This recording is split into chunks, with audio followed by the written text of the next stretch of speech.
Welcome to the Tech Mobility Podcast, brought to you by Playbook Investors Network, your strategic partner for unstoppable growth. Visit pincommunity.org to get started. I'm Ken Chester. On the docket, the shocking facts about car loans, why wood is the answer, and high-tech caller, no cowbells. To add your voice to the conversation, be it to ask a question, share an opinion, or even suggest a topic for future discussion, call or text the Tech Mobility Hotline. That number, 872-222-9793. Or you can email the show directly, talk@techmobility.show. For those of you who enjoy Substack, you can find me at Ken C. Iowa. That's K-E-N, the letter C, I-O-W-A. I am a proud member of the Iowa Writers Collaborative. Check us out. From the Tech Mobility News Desk, we talk a lot about the future of energy on this show. We've talked about the demands in the electric grid. We've talked about alternative fuels, alternative energy generation to operate the grid. I've got something here from Energy Tech magazine, and we talked about how the federal government really is picking winners and losers, which makes them no better than the previous administration, but they are choosing now nuclear power. They're also choosing, if you can believe this, coal. Coal. Let me explain.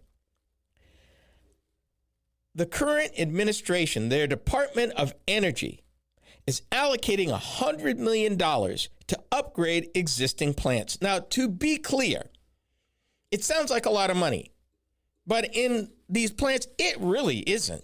One plant could take $20 to $30 million to update and retrofit. So consider it seed money, because really not that much. And honestly, not nearly anywhere close to what they're spending in nuclear energy. We reported on that last week. But it is important to note that this could be, at the very least, an extension of coal production, an extension of coal-fired plants. The article talks about how America has not built a new coal-fired power plant in over 10 years, with existing plants facing mechanical issues and retirements. Let me explain that for a minute. Like any capital-intensive business, when the plans were laid to build these plants 30, 40, 50, 60 years ago, they built it with a life expectancy in mind, typically about 30 to 40 years. They engineered it that way. All the materials they bought, they planned it that way. All the maintenance that was budgeted, the capital expenditures that were designed and baked into the plan was for that period of time. And you're looking at, takes a while to build a plant. It's not something you're going to build in 6 months. It could take 2-3 years or more, depending on getting all the studies done, getting all the materials in, getting the thing built, putting it online. Here's the issue. For the last 20 years, actually a little more than that, there has been a move with a nudge from the federal government towards using natural gas. We talked about that. Natural gas being, one, cheaper, because one of the advantages of the fracking and the shale oil development that has gone on in the last 25 years in the United States has yielded a bountiful crop of natural gas, making natural gas cheaper than coal, period. Full stop. Combined with the fact that it has less carbon in it. It's not carbon free, but definitely less side effects and lower emissions, dirty emissions than coal, without all the nasty things that happen to the land, the piles of spent dirt and heavy metals that are a resultant of coal mining and coal processing that would leach into the water and make the water around the mines not good, particularly if they seeped into the aquifer. then you got major problems. Natural gas sidesteps all that problem. And yeah, I'm not talking about the fracking. That's a whole nother set of problems. But those set of problems were more localized than perhaps coal mining was. And that's just getting it to the plant. We haven't even talked about burning it. Both yield greenhouse gases. That's still an issue, whether you're burning natural gas or coal. But I continue. Federal funding initiatives are aimed to retrofit coal plants for better efficiency, water recovery, and get this now, fuel switching capabilities. And what they mean by that, the ability to burn coal or natural gas. Bear that in mind. I said a few minutes ago that it takes a while. What happens when you get to year 27, 28, or 29 of a coal plant with a 30-year life? You've done your maintenance up to that time, but this thing is tired. And it's looking at major upgrades if you're going to keep it open, and you're planning to take it offline. Since 2012, some 90 gigawatts of U.S. coal-fired capacity has been retired, with at least another 50 gigawatts previously marked for closure by the end of the decade. That's right now.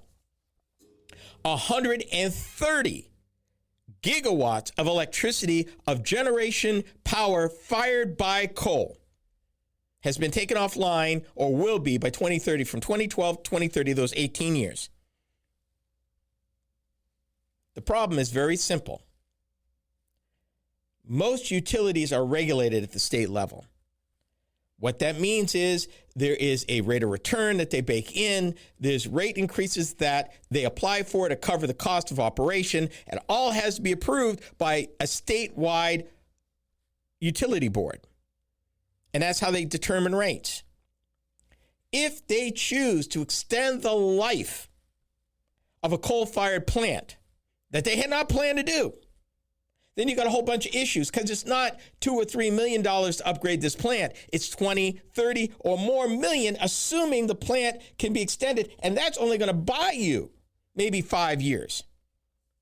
So if you are a for-profit electric utility where you've got a demand out there that is demanding now, and you see the numbers going up, and you know that your renewables part of your business is not going to be ramped up enough and consistent enough to support base load under heavy demand, then you've got a quandary. Where's that $20 to $30 million coming from? And is this plant worth doing it if your local utility won't give you the means to raise rates to keep the money, to raise the money necessary to fund the plant? Because remember, they had this all baked in over a 20 to 30 year period. What they've applied for, what they got approved for, all their budgets, all of that was for that period. They did not anticipate when the plant was built that they would be asked, required, or need to extend the life of the plant. This is where the feds come in.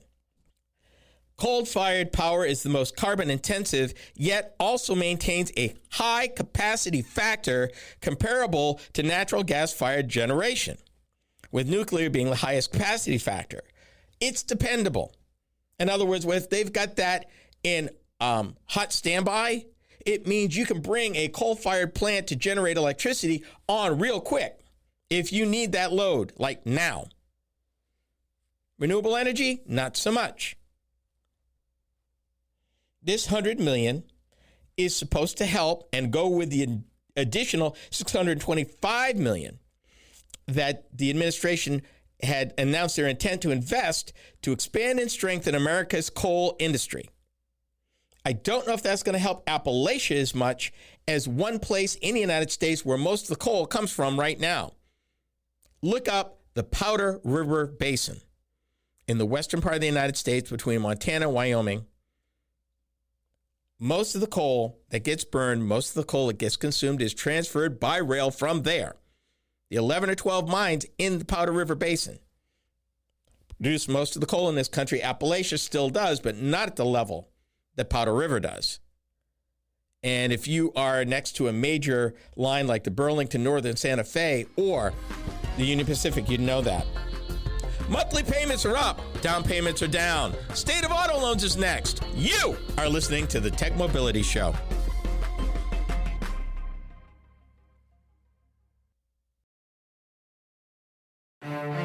In business, opportunity doesn't wait, and neither should you. At Playbook Investors Network, we connect visionary entrepreneurs with the strategies, resources, and capital they need to win.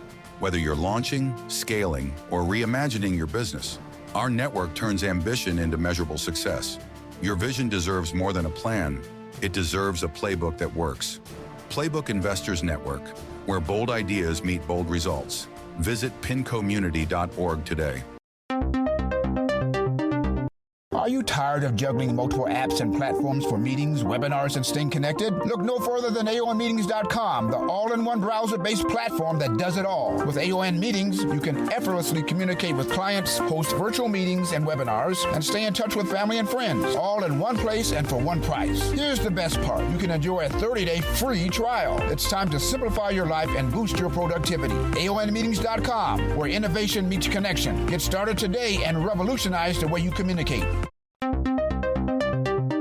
To learn more about the Tech Mobility Show, start by visiting our website. I'm Ken Chester, host of the Tech Mobility Show. The website is a treasure trove of information about me and the show, as well as where to find it on the radio across the country. Keep up with the happenings at the Tech Mobility Show by visiting techmobility.show. You can also drop us a line at talk@techmobility.show. Every great business starts with a spark, but taking it to the next level takes strategy, connections, and capital. That's where Playbook Investors Network comes in. We're your strategic partner for accelerating growth, navigating challenges, and capturing market opportunities before your competition does. Your business is more than an idea. Let's make it an impact. Playbook Investors Network. Your future starts here. Learn more at pincommunity.org.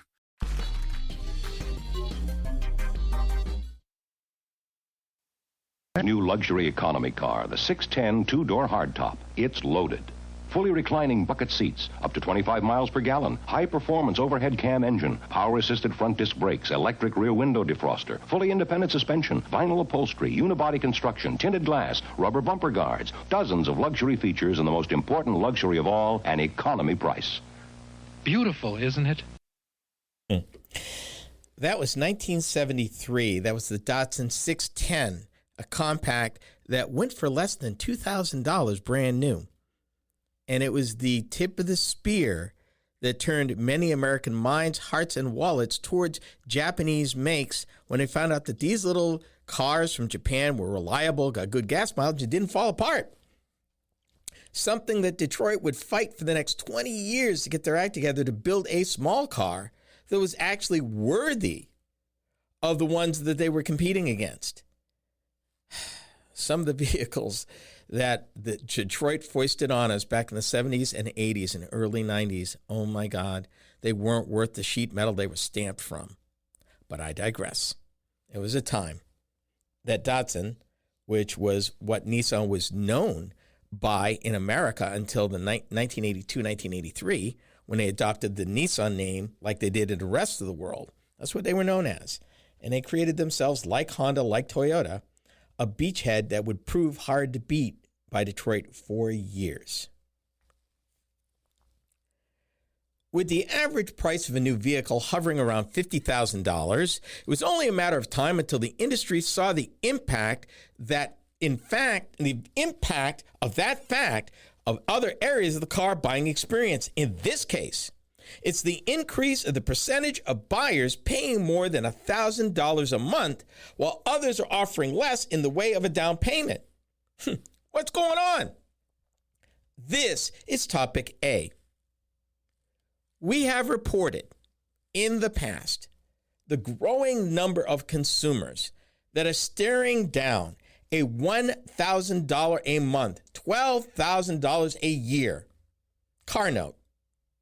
That's in addition to any maintenance, gasoline, insurance, licenses, and fees. $1,000 a month. I'm going to let that settle for a minute. Even at $1,000 a month, without interest, it would still take more than 4 years to pay for the average transaction price, which is around 50 grand. Still take you a little over 4 years to do it. And that's at no interest. That's at zero interest if you were paying $1,000 a month.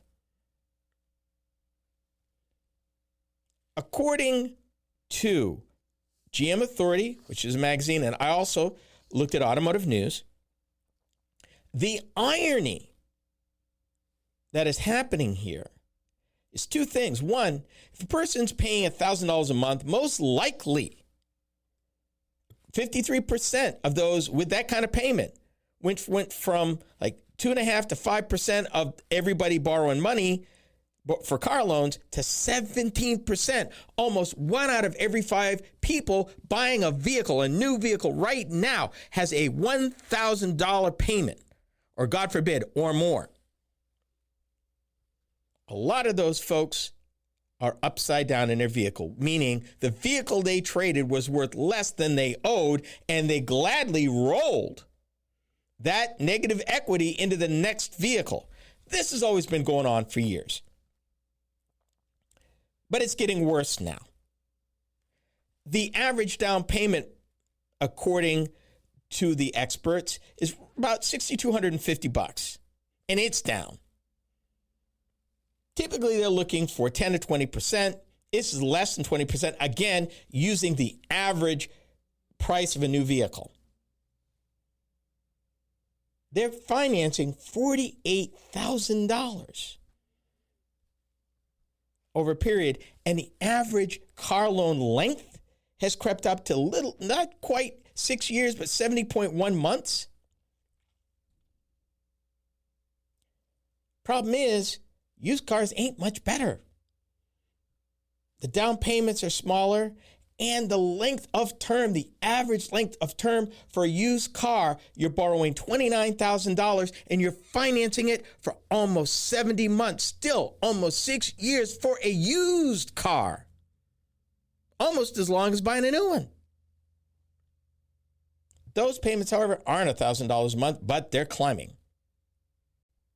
What we are seeing is a perfect storm of more and more expensive vehicles, America's continued love affair with SUVs and full-size pickups, which tend to cost more.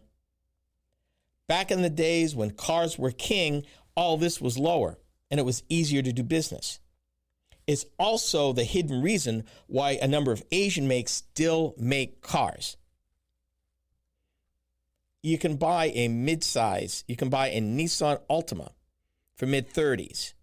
And in fact, across the breadth, whether you're buying a Hyundai, a Kia, a Toyota, a Honda, you can get a very good car for less than 40 grand. And if you really sharpen your pencil, barely over 30. And if your pencil's really sharp and you can do without some things, you might be able to get it just below 30, and that's before the trade-in. The problem is, Americans love their trucks. They do. Here is something that just blew my mind. I'm going to read all of this to you, and I'm going to save the best for last. These buyers are purchasing mostly pickups and SUVs. More than 53% of new car buyers that are committed to a $1,000 plus loan payment from January to July of this year of our Lord, 2025, bought an SUV, according to Experian. 37% bought pickups. Now, let me blow your mind. 5% of all those new buyers paying $1,000 or more a month bought one particular type, one particular model. They bought a brand new Ford F-150. 5% of all these folks paying $1,000 or more a month. I've road tested F-150s. I've seen them 60, 70, 80 grand. What happens in this kind of economy where more and more buyers are coming in with less equity, taking a higher payment, and taking longer to pay it in order to get the number down? What kind of flexibility in your household budget does that leave? And if you are more than a single vehicle family like me, what do? These average payments are creeping up. They're not too far behind. You're looking at $600 to $700 a month normally, which is high. Could this provide an opportunity that the Asian manufacturers have been waiting for by continuing to make cars? Cars don't cost this much, and you can buy them new, and it may be the way out. All I know is it ain't getting better, it's getting worse, and if the economy goes sideways, it's going to get really bad. Automakers are having trouble now in specific models because of pricing. They're not moving like they should. And that's a whole nother problem if you've got a glut that you can't move and customers that can't afford your product. Switch them into used cars. Maybe. When it comes to affordable housing and slashing emissions, wood just might be the answer. This is the Tech Mobility Show.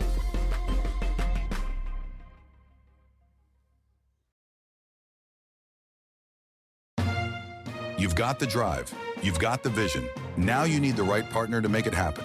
At Playbook Investors Network, we power ambitious leaders with the tools, insight, and investment connections to move faster, grow stronger, and lead markets. We're more than advisors. We're your co-pilots in success. Because in business, standing still is not an option. Playbook Investors Network, fueling ambition, delivering results. Visit pincommunity.org. Did you know that Tech Mobility has a YouTube channel? Hi, I'm Ken Chester, host of the Tech Mobility Show. Each week, I upload a few short videos of some of the hot topics that I cover during my weekly radio program. I've designed these videos to be informative and entertaining. It's another way to keep up on current mobility and technology news and information. Be sure to watch, like, and subscribe to my channel. That's the Tech Mobility Show on YouTube. Check it out. It's called mass timber, a laminated wood with properties that are stronger than steel and more cost-effective. Couple that with the fact that wood is a renewable resource, while steel, often used in building framing, is made through an energy and emissions-intensive process. It seems that wood's moment has made it across the pond to the United States. This is Topic B. Like many things on this program, we have talked about this before, particularly in the Scandinavian countries, where they have used laminated wood and otherwise restructured wood by binding it together in different ways that make it stronger than steel, and in fact have built apartment buildings of wood. And I'm not talking 1 or 2 stories. Wood high-rises, imagine that. Replacing cement. Easier to work with. Cement, as I mentioned in the opening, cost in terms of it is energy intense. Takes a lot of energy to manufacture cement. Emissions. It is one of the most emission resistant industries next to making steel. Cement and steel, 2 of the most decarbonization resistant industries on the planet. Although they're trying to make some inroads with green concrete and green steel, but those are just a droplet in the ocean of the demand. And then there's an issue of getting it cost effective. It's great to be able to manufacture it, but you've got to be able to manufacture it at scale where it makes economic sense for folks to adopt it. I'm looking at the Boston Globe, of all things, and it's talking about, in this example, a new way to build affordable housing. And they're talking about one of Boston's close in suburbs, Cambridge. And they talked about this design. The design is cutting edge. It would be built entirely from laminated wood, a new concept called mass timber, which is both more cost effective and energy efficient. And what they're planning to do, particularly in Boston area, because owning a home, renting an apartment is prohibitively expensive. All 373 apartments planned there will be set aside for low and middle income residents. In order for them to do that, when they put pen to paper, it's got to make economic sense. If they can't basically make it work financially, it doesn't get done. This is a 12-story wooden structure. And in case you're wondering about laminated wood, it's actually fire resistant, if you can believe that, because of the way that it is made. Think about that for a minute. An opportunity to be more flexible from a renewable resource, which is resistant to what you might expect typical wood would be, which would be bugs, rot, termites, fire, resistant to all of that, and has a cost advantage. It actually costs less, and another thing, it's lighter. Transportation cost, being able to manipulate it and put it into place and working with it, all of that has advantages because it's also lighter than comparable concrete or steel. Yes, steel has advantages of being able to be molded, stamped in almost any shape and weight bearing and all that great stuff. But it's heavy and it costs.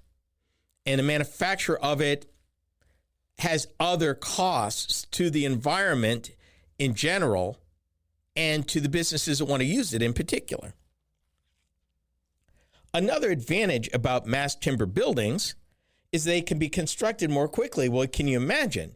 If you don't need the heaviest equipment in order to put up structures and you can use medium duty equipment, your costs are going to be lower and availability is going to be better. You've seen the cranes. Those cranes are committed for months and years at a time, and it takes money, time, and talent to set that stuff up, and it costs so much an hour for those to operate. If you could build a building 10, 12, 15 stories high using this laminated mass timber, it's lighter, means I don't need the heavy equipment. I can work with it easier, which means it's quicker. I can build the building in less time, meaning it will save me money, and I can use less material, and it's at least 20 to 30% more cost effective. What's not to love? This has been happening already in Europe. So this is not, it's new and it's untested. No, it's tested. We talked about it here a while back. And for certain, it would have to still meet code, fire code, and all the types of city codes required for any building going up. And Cambridge did not shortcut that. It still has to meet those requirements, and it does, and it will. So, what do you think? Is wood the new concrete? A number of architects are rethinking their building materials for the future. They want to do their part to reduce carbon emissions at every step of the construction process. And I just said earlier, and I'm a broken record, but cement, concrete, steel are very hard to produce without carbon. Hence, decarbonization efforts are hard. This comes from, the Sustainable Engineering Laboratories at the University of Massachusetts at Amherst. They explored 62 different structural systems with varying criteria of cost and efficiency. So they looked at all of this. Architects there are among a handful of designers in the United States who are honing in on a green building strategy known as embodied or upfront carbon reduction, which is recovering the amount of greenhouse gas emissions involved in every step of the construction process, from manufacturing to transporting building materials to the replacing and disposing of them once they are not any longer useful. We call it cradle to grave, the whole life cycle. Here's something you may not have known. Buildings account for more than 1/3 of the world's carbon emissions each year. 1/3. 1/3. The goal is to lower building emissions long before the last thermostat is installed and the lights first switch on. So they're thinking about this even before the building gets used. In these examples that they did, the designers managed to eliminate more than half the initial estimates of embodied carbon by swapping out cement, one of the biggest sources of carbon emissions, for a more environmentally friendly concrete mix which uses recycled glass, another opportunity in addition to wood. They're rethinking this, folks, because it's real. It's something that needs to happen. Another type of wood they're using is something called cross-laminated timber, a reinforced wood product popular in Europe since the early 2000s that has more recently gained traction in the United States, and it requires much less energy than manufacturing concrete or steel. Forget cowbells. Cows wear high-tech collars now. We are the Tech Mobility Show.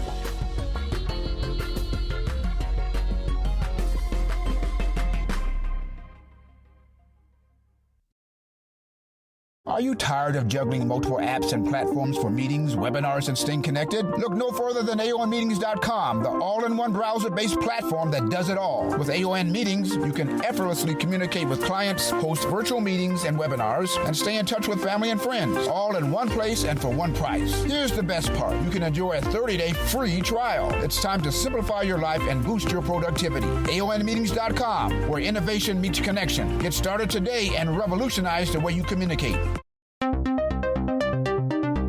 To learn more about the Tech Mobility Show, start by visiting our website. Hi, I'm Ken Chester, host of the Tech Mobility Show. The website is a treasure trove of information about me and the show, as well as where to find it on the radio across the country. Keep up with the happenings at the Tech Mobility Show by visiting techmobility.show. That's techmobility.show. You can also drop us a line at talk@techmobility.show. In business, opportunity doesn't wait, and neither should you. At Playbook Investors Network, we connect visionary entrepreneurs with the strategies, resources, and capital they need to win. Whether you're launching, scaling, or reimagining your business, our network turns ambition into measurable success. Your vision deserves more than a plan. It deserves a playbook that works. Playbook Investors Network, where bold ideas meet bold results.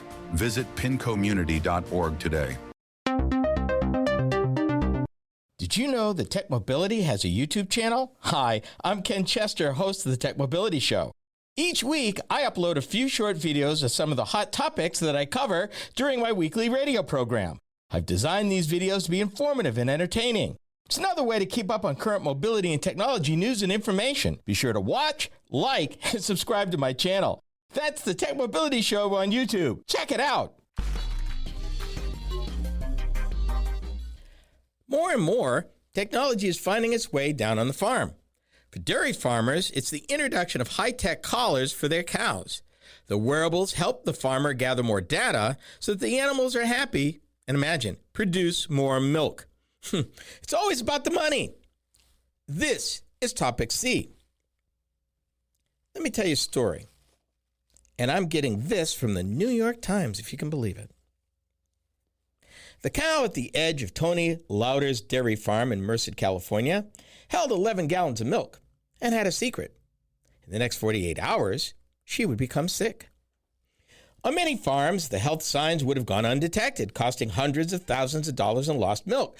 But thanks to a high-tech collar that each of Mr. Lauder's 700 cows wear around its neck, fitted with movement sensors and Wi-Fi, he learned about the cow's diagnosis at 5:30 a.m. when his computer pinged with an alert about its biometric data.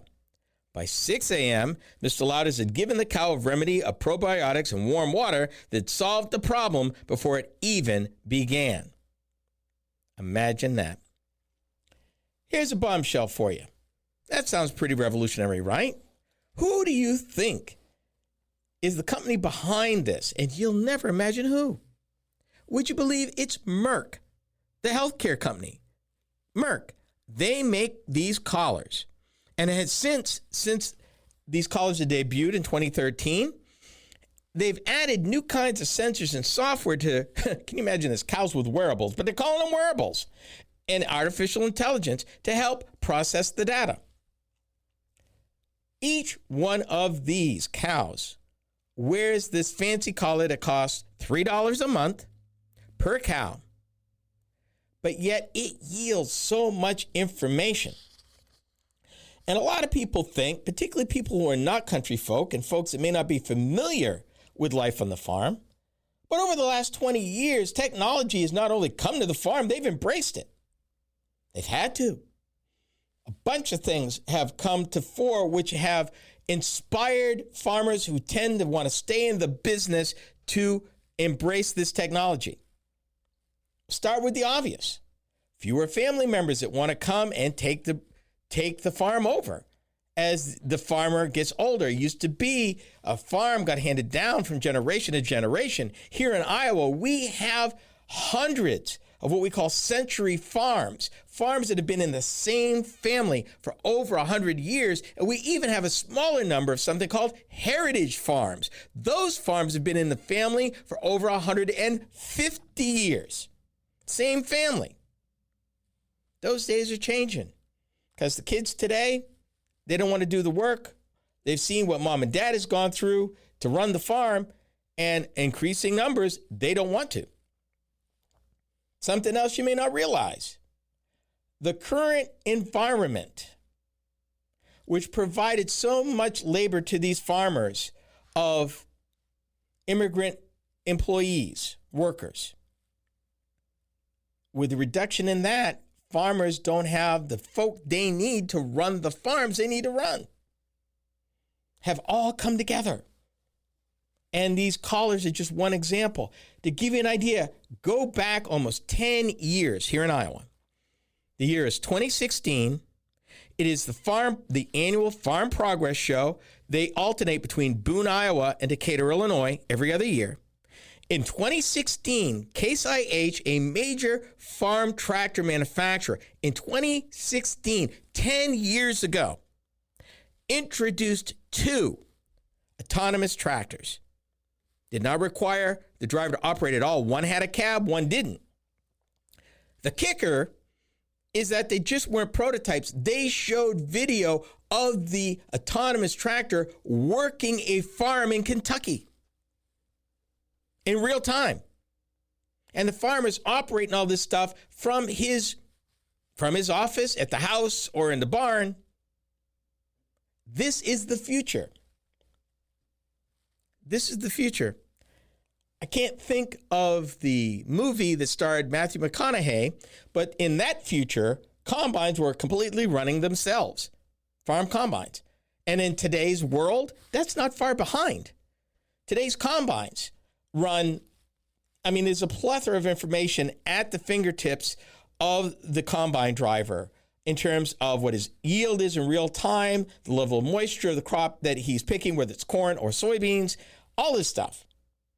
And then there's auto steering, both for tractors and combines, where they aim this thing and they only got to turn the thing at the end of the row. All of this is happening. And in case you're wondering whether this is just average, 70% of the large farms today in the United States of America use this technology. They call it precision farming. It includes the auto steering tractors, GPS maps that track crop yields, 70%. And that's up from 10% in the early 2000s. This is the thing that has to happen, folks. For you to enjoy what you enjoy, whether it is regardless of the crop, regardless of the livestock. If there's a farmer involved, he is currently, or she, is currently embracing all or part of what they call precision farming. Is it a thing? Last year, going back to the callers, the livestock monitoring industry in 2024 was valued at more than $5 billion with a B dollars. And that's according to Grandview Research, a market research firm. Farmers have long used technology to collect and analyze data, with the origin of precision farming dated back to the 1990s. By the early 2000s, 20 years ago, satellite imagery changed the way farmers determined crop schedules, as did drones and eventually sensors in the fields. If you go back 60 years ago, the plan was to rotate between corn and soybeans. We got away from back in the day of laying fallow. And laying fallow, if you're not familiar with the term, they let the field rest for a year. They'd plant maybe oats or alfalfa or something, and they would not harvest anything. They might cut the alfalfa and a chance to give the soil a chance to rebuild. But with all the nutrients they plant between ammonia and nitrogen and all this stuff, and the herbicides they use per pound, corn, soybeans, corn, soybeans, corn, soybeans. They needed to get a handle because the flip side of that was the degradation of surface water quality as all that stuff would drain into the creeks and the rivers and things. Plus, the increasing cost of their inputs demanded they get a handle on this stuff. They can't afford it. Cost of tractors, cost of fertilizer, cost of insecticide, cost of seeds. That and the falling availability of employment. They've got to mechanize. And they are. Merck, by the way, monitors over 2 million cows, or 20% of the U.S. herd. In case you were wondering, it's not just a single farmer thing. This is a real deal. 20% of the herd.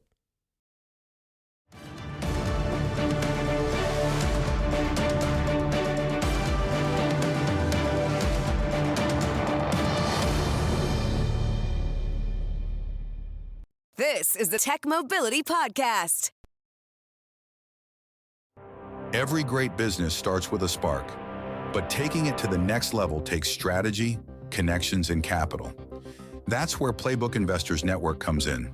We're your strategic partner for accelerating growth, navigating challenges, and capturing market opportunities before your competition does. Your business is more than an idea. Let's make it an impact. Playbook Investors Network. Your future starts here. Learn more at pincommunity.org. To learn more about the Tech Mobility Show, start by visiting our website. I'm Ken Chester, host of the Tech Mobility Show. The website is a treasure trove of information about me and the show, as well as where to find it on the radio across the country. Keep up with the happenings at the Tech Mobility Show by visiting techmobility.show. You can also drop us a line at talk@techmobility.show. Are you tired of juggling multiple apps and platforms for meetings, webinars, and staying connected? Look no further than AONmeetings.com, the all-in-one browser-based platform that does it all. With AON Meetings, you can effortlessly communicate with clients, host virtual meetings and webinars, and stay in touch with family and friends, all in one place and for one price. Here's the best part. You can enjoy a 30-day free trial. It's time to simplify your life and boost your productivity. AONmeetings.com, where innovation meets connection. Get started today and revolutionize the way you communicate. You've got the drive. You've got the vision. Now you need the right partner to make it happen. At Playbook Investors Network, we power ambitious leaders with the tools, insight, and investment connections to move faster, grow stronger, and lead markets. We're more than advisors. We're your co-pilots in success. Because in business, standing still is not an option. Playbook Investors Network, fueling ambition, delivering results. Visit pincommunity.org.